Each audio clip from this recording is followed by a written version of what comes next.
Okay, I'm headed out to doing laundry after I just fed some of the neighborhood kids. They like to come over for snacks, so I usually give them something little yesterday too, just to tie them over until they eat again. So let me see. What I want to talk about is looking at your life in the last 5 years. So I usually break my life into like 5 year departments where I'm looking at how my life is going, where do I want to go in the future, and kind of just look at it, review it, not to live in the past, but to say, okay, look at your direction and balance out the years. So a lot of times we talk about balance in life, and some people will think your balance is not correct. Your balance is not someone else's balance. Everybody's balance is different. So for me, I had water. I should probably get it again because I'm going to talk a minute. So for me, first 5 years of my marriage, okay, I was married in 1991. Didn't know what I wanted to do with my life. And within 5 years, let me think. Yeah, I had already gone to school for a year, already had left my husband the first year, already had 3 kids the first year. So that's 91, 92, I was done schooling. 93, we had my firstborn. So 92, I was pregnant. 93, had my firstborn. 94, my secondborn. In 96, oh, there was a move there too. There was a move in 94. 96, my thirdborn. 2 hospital births and 1 home birth. In the home birth, you usually have to educate yourself and teach yourself more than you do if you have a hospital birth. That's what I found to be true, because you're more responsible for yourself. I feel like you are. You're doing more of the work. You're not relying on the doctors to think for you. You are doing it. So that was my first 5 years. So I am used to being busy. And I did have 2 jobs at the time. I was in hairdressing school and I worked at the Common Man restaurant. So I was in school, plus I worked at the hairdressing school, plus I was working at the Common Man, plus I had the girls in the school telling me you should leave your husband, he's a jerk, da da da. So he wasn't being nice to me. So anyways, that was that. Oh, wait a minute. We had actually a couple moves because no, wait a minute. We had moved from Route 28. I had my own place. Ben and I had gotten back together, so we got my uncle's place on Route 28. And then we moved over to Princeton Street. And then from Princeton, no, we moved to North State Street. And then North State Street, we were on Princeton. Princeton Street, we moved to Pennacook. And then we moved to Concord. So actually, I had like 5 moves in 5 years. So that is crazy, right? I look back at my life and I'm like, that was crazy. Plus, we had already lived together on Monroe. So I had like 6 moves. So then, I also looked into homeschooling when my son was very little, and I had gotten saved in those 5 years too. I had started going to church, never had before. So that after I had my firstborn son, I went to church, plus the baby showers, plus entertaining family. So that is crazy. That's how busy I was. Just go, go, go. Took some classes. That's the first 5 years. I think I got it all. Second 5 years. So my husband had cancer, testicular cancer, 5 years remission. We had issues now with family happening. I had been at a church for 6 years, so now I had gone to visit another church. Hearing about the Holy Spirit had helped me a lot in my walk with God. And I think I had tried a few more churches too, excuse me, in those 5 years. So plus, I'm taking care of my 3 sons, plus my husband's in remission, right? So it's constantly, on the phone with doctors, taking care of the bills. He has appointments for CAT scans, remission. You got the awful drinks you got to drink. Doing a lot of stuff. The church is coming in, helping us out, etc. So that was That was great too. So then we have 2000, where am I? 96, 97, 98, 99, 2000. So 2001, okay, we're told the doctors tell us we probably can't have any more kids, right? Because my husband has testicular cancer and I am so grieved. Also, I forgot to mention the first 5 years when I got saved. I don't even know how I did this looking back, but I had gone to a pregnancy center for free, a free car seat. And I was dealing with, while I'm pregnant, before I got saved, I was dealing with a lot of guilt and shame, from a forced abortion before that. From, what was that? That was 87. It was on my husband's birthday, which is so weird to me. It was 87, forced abortion. So here I am, 88, 89, 90, 91, only 4 years later. And all of a sudden, I'm dealing with my baby kicks. I'm like, wait a minute, I don't even look pregnant. I've only gained 22 pounds total, but this was at the beginning. So, I mean, I didn't even look pregnant. I'm like, how could he be kicking, right? I had no education at all when it came to having babies. I loved kids, but no education with the prenatal stuff. So it's bothering me, and I'm realizing, I'm doing my research, and I'm like, holy cow, that was a baby, right? That was a baby at the time I was taken to the clinic. I didn't even know how far along I was. So I'm like, wait a minute, when does a baby start kicking and stuff? So I start seeing this, and I'm broken, right? I'm totally broken, and I just want to kill myself because the truth is just too much to handle. So, but I can't because I'm pregnant. So I'm just like, I do not know how to deal with this. So I had blurted out at a pregnancy center that I had an abortion with no details. So she's like, God forgives as far as the east to the west. And then I did put the blame where it belonged, but I took all that because it was the beginning of, understanding some stuff for me. I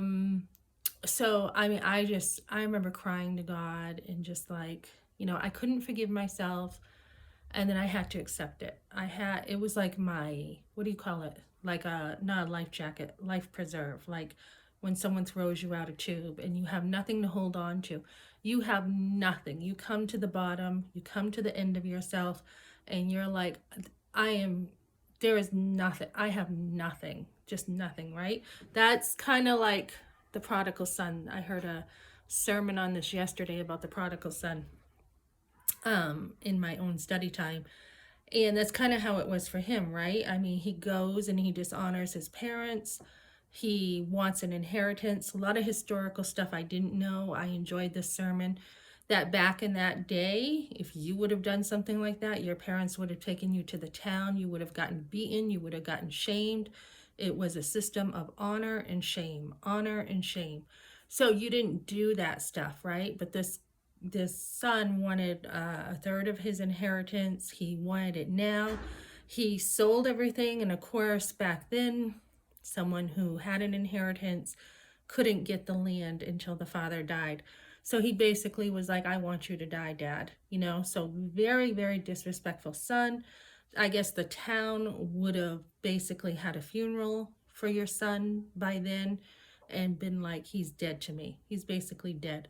They would have had a funeral. They would have been like, don't ever come back. So this son goes to, I think he was in a Jewish culture, so he goes to the Gentiles, and he's like, trying to find work, and he's not getting paid every day. It's a new system. It's not like the Jewish system where you got paid every day. It's a different system where he's not really getting paid, and then the pig's food starts looking good to him, right? He's just like, and then reality sets in. He's like, oh my goodness, I could go work for my father, who his own servants, just the servants, have tons of food. They're fed well, and sorry, and what am I doing here, basically? So he comes to his senses, so to say.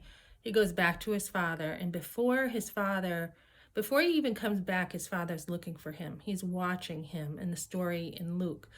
And this was so touching to me yesterday, because This son, when he came back, he would have been walking probably with his head hung in shame.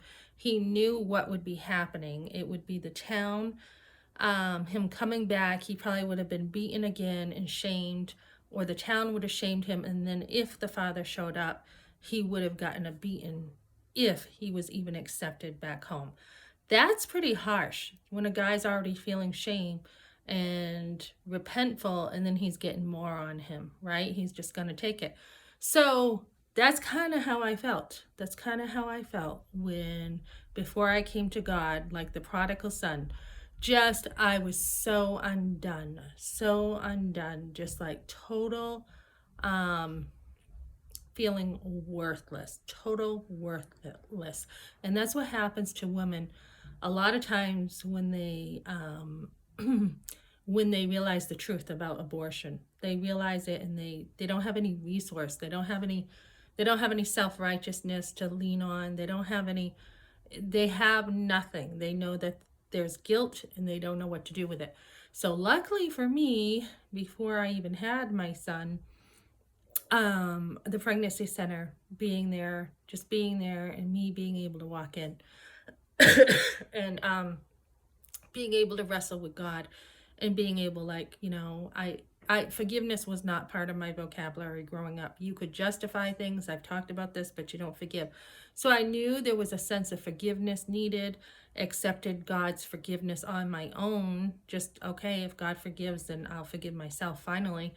And then when I went to church, I heard the gospel and understood the context of forgiveness. So that was my whole point. I'm like in circles here. That was the point of like part of my first 5 years. So my life did a 180. I totally changed. I was taking classes, Bible studies. So the next 5 years, I continued with Bible studies and just kept moving forward. And so what am I up to? Did I say 2000? Okay, so 93, 91, 92, 93, 94. Yeah, 2001 I'm up to. So the doctors say, okay, you can't have more kids. Lo and behold, I'm pregnant again. And, someone in my family is like, you're crazy. And I was thrilled to have another child, and then another one after that. So 2003, we had our son, 2005, and that brings me up to about 2006. So then we go 2007, 8, 9, 10, 11, 12. Life kind of slowed down a little bit in some ways. I had a stronger hold on motherhood. But yet here I am homeschooling, and I'm homeschooling them all. My son did try public school a couple times, and it wasn't working. So, here we are, we're homeschooling, and we're doing good. 2008, 9, 10, 11, 12. Okay, so we're at another church. We're doing good. We're doing a lot of youth groups, a lot of mission trips, all this kind of stuff. Classes, again, marriage classes, 13, 14, 15, 16, 17. Okay, I'll go up to 17. So then, we're still doing good. We still got some family issues going on, but we're living our life despite the issues. And then we have a major issue in our family with one of our sons, major. And then I end up taking a post-abortive class. So from there, I'm going to pretty much end those years, and I'm going to start with 2018 now and look at the last 5 years. I know this is a long video. So 19, 20, 21, 22, 23. So the last 5 years, again, have been crazy for me. So, yeah, had different jobs, had different things going on, investing in different companies, investing in cleaning companies. I've got more time now to work. We already moved to Webster. We've got that going on. We've got the landlord raising the rent by $300 all at once. Then we lose our home because he wants to sell. 2022, that happens. 22, I'm over here and I moved 2,000 miles away. We've got to stay on our feet, so we're dealing with a lot of stuff here. That's 2022. Oh, and then my husband wants a divorce. 2003 he files, And meanwhile, I had had a breast cancer scare too in 2022. When we lost our home, we stayed in a hotel and I had a breast cancer scare. So I'm getting a checkup for that pretty soon. But what I want to say, this is my whole point. When you look at your life in increments, try to balance out your life better. So I am a go-getter. I like to stay busy.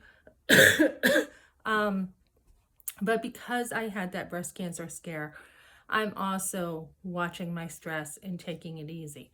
So I'm only doing 2 days a week right now, and I'm good with that. I keep coughing and wonder if this is part of that breast cancer scare. That's weird. But I did get sick with like COVID related stuff in 2021, end of that. So that was a lot there. Trying to find housing in 2022 was crazy. Trying to fix my marriage after my husband pushed me. I was very focused on my marriage, very focused. I always have been. I've always read a lot of books and have always been very focused. Let me see. So that brings me to today, and I'm just like, okay, I have one minor. I've been mothering for a long time, and I'm like, where do you want to go in the future? What do you want to do? So that's kind of what I'm looking at. And I have taken a lot of extra time to self-develop these last 5 years. I've taken classes. I took a channel on investing, a class on investing from a lady. And just, I've done another post-abortive class these last 5 years. I've jumped into the pro-life movement, not only the last 5 years, but this 5 years. So I've been extremely busy, and I'm just like, okay, so now where do you want to go? So I am making new goals and trying to figure out the next 5 years where I want to be.